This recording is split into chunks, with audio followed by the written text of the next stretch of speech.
যারা কিনা এই মালয়েশিয়ার ভিতর আসার জন্য পাসপোর্ট জমা দিয়েছেন, তো তারা দেখতে চান যে আপনাদের ভিসা লুরুস হয়েছে কিনা কিংবা ভিসা লাগছে কিনা। তো যে পাসপোর্ট দিয়ে আসবেন আর কি, সেই পাসপোর্টেরই নাম্বার দরকার। তো এই যে আপনারা দেখতে পাচ্ছেন কোন অ্যাপে, তো আমি চেষ্টা করবো কালকে নিয়ে একটি ভিডিও দেওয়ার জন্য। তো এখন শর্ট ভিডিওতে আমি আপনাদের মাঝে কিছুটা দেখাই যে আপনারা কীরকমভাবে চেক করবেন। তো এই যেখানে আপনারা দেখতে পাচ্ছেন, এখানে ক্লিক করার পর আপনি কোন দেশের, আপনি যেহেতু বাংলাদেশি, তো বাংলাদেশের ভিতরে ক্লিক করলেন। পরবর্তীতে যেখানে আপনারা দেখতে পাচ্ছেন, এখানে কিন্তু শুধুমাত্র পাসপোর্ট নাম্বারটা দিবেন।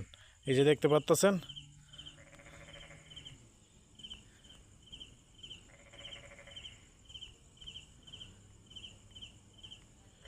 তো এরকমভাবে পাসপোর্ট নাম্বারটা উঠানোর পরে এই যে আপনারা দেখতে পাচ্ছেন যে কিউআর ভিসা। তো এই যে দেখতে পাচ্ছেন যে এখানে আমার ভিসা কবে লাগছিল, এছাড়াও কোন দিনকারের কী আসে বিষয়, যেখানে কিন্তু সব কিছু আছে।